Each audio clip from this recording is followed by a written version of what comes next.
जय श्री हरि। वैशाख माह में 4 चिड़ियों की अद्भुत और सच्ची कहानी। आज हम आपके लिए लेकर आए हैं वैशाख मास की एक अत्यंत पवित्र और लोक प्रचलित कथा 4 चिड़ियों की कहानी। यह कथा हमें सिखाती है कि व्रत, पूजा और सच्ची श्रद्धा का जीवन में कितना महत्व है।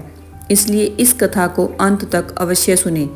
बहुत समय पहले की बात है, वैशाख मास चल रहा था। इस पवित्र महीने में स्त्रियां सुबह सुबह उठकर नदी या तालाब में स्नान करती और पीपल के पेड़ की पूजा करती थी। एक गांव के पास एक तालाब था। उसी तालाब के किनारे पीपल का एक विशाल पेड़ था। वहां रोज 4 चिड़ियां आकर बैठती थी। ये चारों चिड़ियां पहले जन्म में 4 बहनें थीं।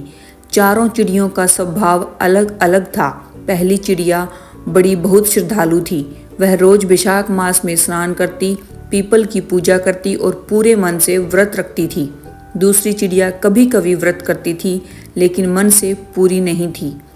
तीसरी चिड़िया केवल दूसरों की बातों में हाँ हाँ करती थी, खुद कुछ नहीं करती थी। चौथी चिड़िया सबसे छोटी कहती, हमें ये सब करने की जरूरत नहीं है, और कभी भी व्रत पूजा नहीं करती थी। समय बीतता गया। एक दिन अचानक तेज आंधी और बारिश आई। चारों चिड़ियां उसी तालाब के पास थी और उसी दौरान उनकी मृत्यु हो गई। मरने के बाद चारों चिड़ियों ने मनुष्य योनि में जन्म लिया। इस बार वे एक राजा के घर 4 बेटियों के रूप में पैदा हुई। जब वे बड़ी हुई तब फिर से वैशाख मास आया। उसी समय उन्हें अपने पिछले जन्म की बातें धीरे धीरे याद आने लगी। जब उनके विवाह का समय आया तब उनके कर्मों के अनुसार उन्हें फल मिला।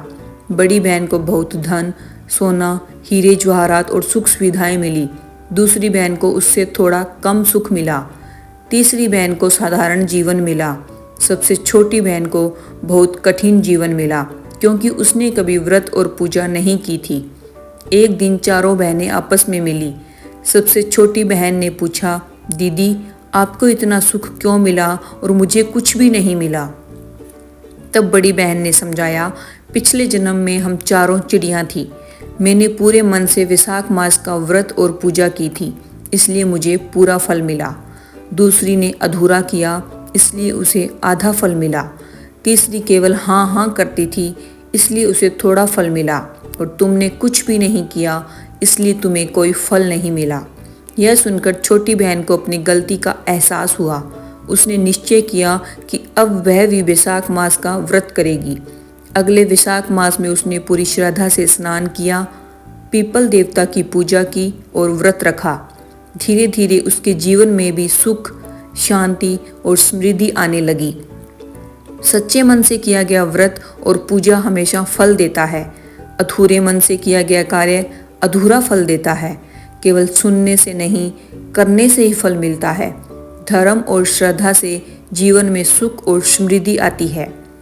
प्रिय साथियों, यह थी वैशाख मास की 4 चिड़ियों की पावन कथा। अगर आपको यह कथा पसंद आई हो तो वीडियो को लाइक करें, अपने दोस्तों और परिवार के साथ शेयर करें, और अगर आप हमारे चैनल कथा कहानी पर नए हैं तो ज़रूर जुड़ें। घंटी वाला बटन दबाना न भूलें। धन्यवाद।